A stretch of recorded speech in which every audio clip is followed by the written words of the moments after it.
Bonjour à tous et bienvenue dans votre journal de la mi-journée de ce mardi 29 juillet. Nous commençons avec cet appel à la vigilance lancé dans le sud Vendée. Des démarchages frauduleux sont en cours au nom du SICODEM. Des personnes se présentent chez vous pour vendre le soi-disant remplacement des poubelles.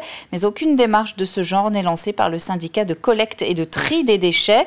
Foussé-Perret, Saint-Michel-le-Cloux, Fontenay-le-Comte sont pour l'instant concernés, mais il pourrait y avoir d'autres secteurs. De la même manière, de faux agents Enedis circulent dans tout le département pour entrer dans les logements ou obtenir des informations. Aucune intervention de ce genre ne se fait sans prise de rendez-vous préalable.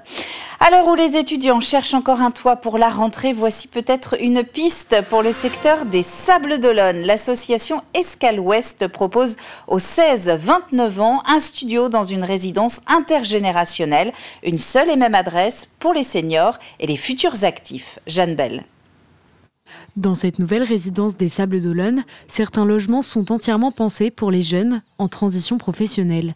Une chance pour ceux qui ont eu accès à ce dispositif. Et il suffit de candidater. En gros, il y a une réunion, une commission tous les mardis. Donc, il faut expliquer un peu notre situation, envoyer quelques documents administratifs. Et c'est vrai qu'au bout d'une semaine, j'ai eu les réponses. Et ce qui m'a permis de me projeter sur mon contrat saisonnier. Donc ensuite, il y a eu un rendez-vous, un état des lieux. Et voilà, on a eu la remise des clés.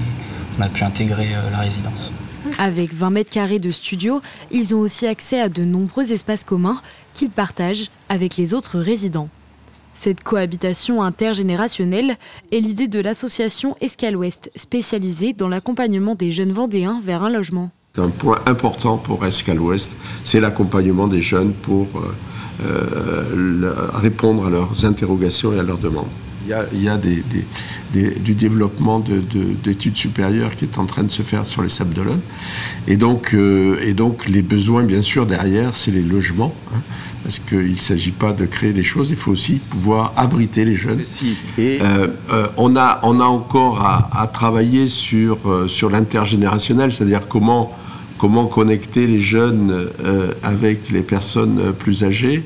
Ce partage entre les générations, c'est ce que cherchait Marie-Christine, résidente au Jardin du Tanchette depuis son ouverture. Ça. Moi, j'ai choisi pour être avec d'autres gens que des seniors, oui. J'ai pas envie d'être que avec des seniors. Ben, tout ça, c'est des gens qui travaillent. C'est ça aussi la différence entre les seniors. Nous, on est là dans la journée.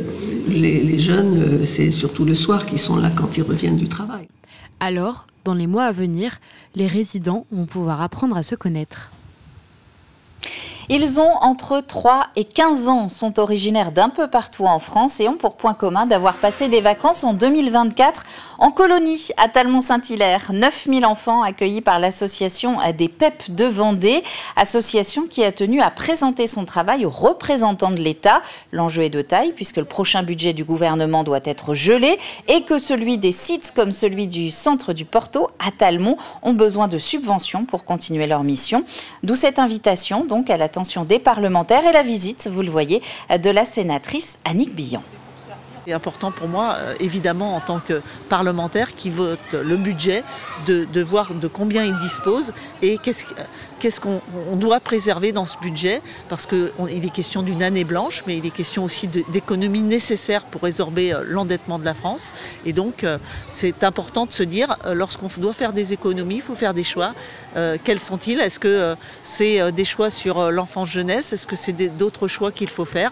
Eh bien, cette visite aussi permet un éclairage sur comment sont utilisés l'argent de l'État. L'heure est aux tout derniers ajustements pour les 200 figurants et l'ensemble des bénévoles du spectacle Un soir à la hutte. Nous sommes dans le sud Vendée. 5000 ans d'histoire des Marais retracés à partir de jeudi soir à Chaillé. Anaïs Escalona. Go. Et devant. On y va doucement, les gars. Là oui, même de travers, et pas dans le bon sens. Pousser les décors, ajuster les derniers détails. On est en pleine répétition. Dans quelques jours, le spectacle jouera devant le public. Moi, j'étais agriculteur, je suis en retraite maintenant. C'est les enfants qui ont pris la suite. Et en même temps, moi, je suis responsable d'un marais. Nos enfants n'ont pas connu toute cette histoire. Et ils découvrent en même temps les façons de vivre, les traditions de l'époque. je pense qu'ils sont réjouis de découvrir ça, justement. Plus de 200 bénévoles participent cette année, des enfants, des parents, des familles entières. Un moment hors du quotidien à vivre ensemble. Moi, j'aime beaucoup. Peut-être que mes enfants diraient pas la même chose, mais je pense que si, parce que nous, c'est vraiment un moment où on se retrouve tous les quatre. Et là, c'est vrai, quand on arrive ici, moi, c'est ce que j'apprécie, c'est que tout s'arrête. Voilà, le boulot, on arrête tout, on le laisse, l'école, on se retrouve nous tous les quatre et dans cette ambiance-là avec d'autres personnes, mélange des générations aussi, donc ça c'est plutôt sympa. Un spectacle d'1h30, musique, costumes, feu et métiers d'autrefois, mais aussi un message. Ne pas oublier d'où l'on vient et mieux protéger ce territoire fragile qu'est le Marais. Voilà, vous avez vraiment le temps pour ça. C'est vrai que les gens qui maîtrisent les écluses d'aujourd'hui sont confrontés à une hausse des marais, une hausse de la hauteur de la mer. Donc c'est un travail quotidien, un travail d'année en année. Et on ne sera pas surpris un jour, peut-être dans plusieurs décennies, que la mer reprendra ses droits. En 2026, le spectacle Un soir à la hutte fêtera ses 5 ans, une jeune tradition déjà bien ancrée dans le Sud-Vendée. Terminons avec cette initiative pour faire bouger Ménard-la-Barrotière à côté des herbiers. Tout a commencé l'an dernier avec la fermeture de la supérette de la commune. Le maire a voulu la remplacer par un marché de producteurs. Quelques habitants ont complété le rendez-vous avec un bar. Et c'est comme ça qu'est née la Petite Bamboche. Cet été, une nouveauté, l'initiative est devenue itinérante. Cette année, on a construit la caravane, enfin la remorque qu'on a modifiée. Et vraiment, le but, c'était de faire le Bamboche Tour. Donc pour l'instant, le Bamboche Tour est sur Ménard-la-Barrotière. Donc on fait 5 dates en tout. Il y a 3 dates dans les quartiers, 1 date dans les villages, parce qu'il y a toujours des villages, faut pas oublier, dans une commune. Et donc du coup, la dernière date sera dans le centre de Ménard, où on fera un événement un petit peu plus gros avec concerts et autres. Et là, vraiment, le concept, c'était que chaque quartier, chaque village, en fait, créer de son côté aussi un petit événement. Nous, on arrive, on va dire, avec la logistique, avec le concept, mais à chacun de faire vivre son quartier. Et vous retrouverez les 2 dernières dates précises sur la page Facebook de La Petite Bamboche. C'est la fin de ce journal, merci de l'avoir suivi.